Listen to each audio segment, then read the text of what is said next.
Votre invité dans la grande interview en direct sur Boursorama, c'est Ludovic Subran, chef économiste chez Euler Hermès. Bonjour Ludovic. Bonjour David. Comment allez-vous? Super, et vous? Pas mal, pas mal, pas mal. Merci d'être là avec nous en direct sur Boursorama.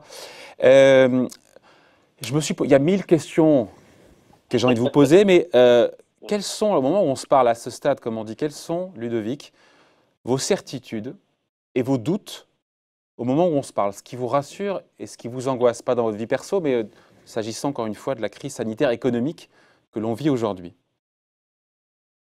C'est une bonne question parce qu'en fait, il y a très peu de choses qui sont certaines à ce stade. Ce que je sais, c'est que cette crise est certainement sans précédent. C'est une crise qui arrive une fois par siècle et qu'elle est dans sa magnitude de plusieurs dizaines de points de chute de croissance au moment où on se parle. Ce que je sais, c'est que les acteurs de politique publique ont répondu à l'appel très vite, que ce soit au niveau budgétaire, au niveau monétaire, pour essayer d'atténuer la sévérité du choc et surtout de protéger l'interconnexion des entreprises, l'interconnexion des entreprises avec leurs banques. Ce que je ne sais pas. Donc vos certitudes, c'est que, attendez, je résume, hein. Vos certitudes, c'est que la récession va être inouïe et comme voilà, à deux chiffres et d'une rare violence, que la réponse économique des pouvoirs publics, encore une fois, est à la hauteur.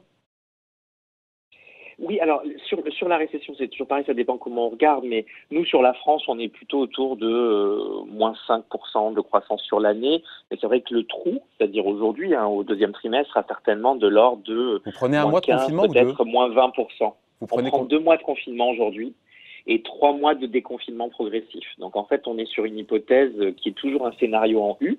Donc on a une reprise, hein, c'est-à-dire une fois qu'on a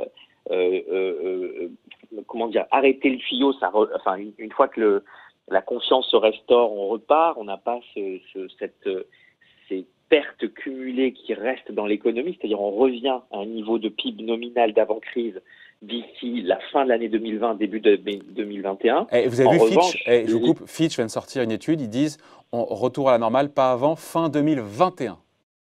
J'imagine qu'ils définissent le retour à la normale par le retour au PIB nominal. Moi, je trouve que c'est une hypothèse plutôt très conservatrice du coup. Nous, on pense qu'on peut retourner à la normale au début de l'année 2021. Mais encore une fois, le sujet, et c'est la deuxième partie de votre question, c'est est-ce que les acteurs politiques publics ont été au rendez-vous? Je crois que sur le niveau monétaire, clairement, on est sur une réponse sans précédent, que ce soit la Fed, la BCE, mais aussi les banques centrales asiatiques. Sur la réponse budgétaire, je pense qu'on est toujours dans la fourchette basse de la réponse. C'est-à-dire que, par exemple, ce qui a été annoncé en France… On a un petit souci de connexion. Ludovic, décalez-vous un tout petit peu par rapport à là où vous êtes. On va essayer de faire ça. Vous me disiez donc sur les banques centrales?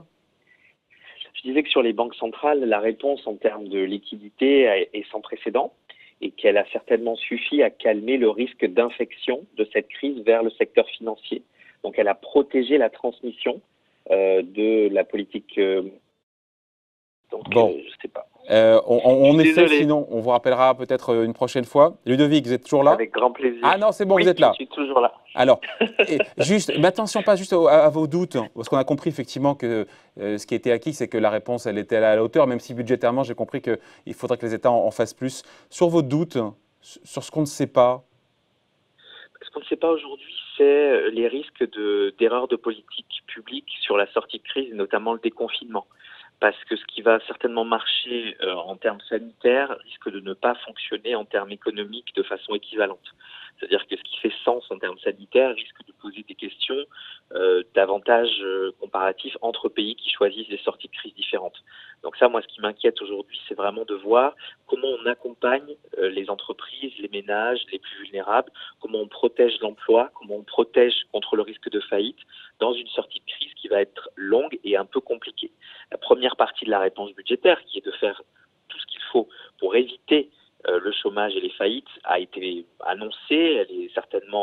Elle va certainement être abondée en termes de montant. En France, on sera certainement sur quelque chose qui va doubler par rapport à l'enveloppe initiale annoncée.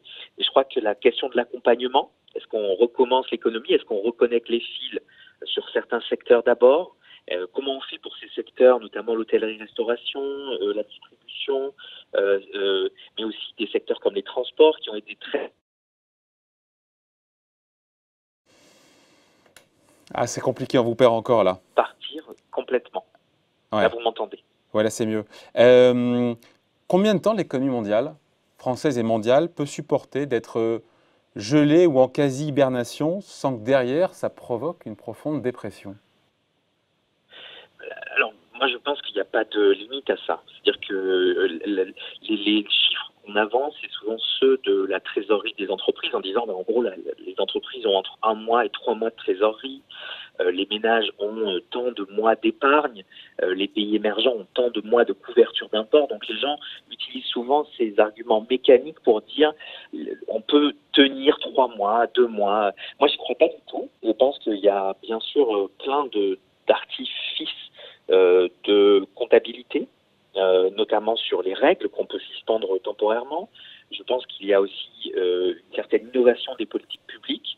Et puis, bien sûr, il y a des facteurs de résilience dont on ne parle jamais. C'est-à-dire qu'aujourd'hui, on est dans une période où on ne parle que des nouvelles négatives. On ne parle pas du tout du fait qu'il y a quand même des amortisseurs sociaux qui fonctionnent bien en France, des entreprises qui avaient de la trésorerie, des ménages qui avaient de l'épargne. Donc, moi, je pense qu'il n'y a pas vraiment un moment où tout pète. Ça, je n'y crois absolument pas. Et je pense qu'il faut faire attention à dire ça. Je pense que, clairement, la vraie question, ça va être celle d'accompagner la sortie de crise de sorte à redonner envie, redonner la confiance et donc resserrer notamment les liens entre fournisseurs et clients, entre banques et entreprises et surtout redonner envie de consommer et d'investir. C'est ça qui va manquer. Donc moi, je ne suis pas collapsologue sur le fait qu'il y a un moment de rupture.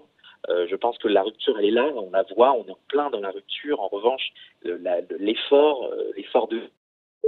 Bon, on a perdu Devik, on le rappellera tranquillement une prochaine fois, on passe à la suite, on parle maintenant des valeurs du CAC 40 qui ont bien résisté et qui ont bien résisté et ce qu'il faut en faire, réponse maintenant.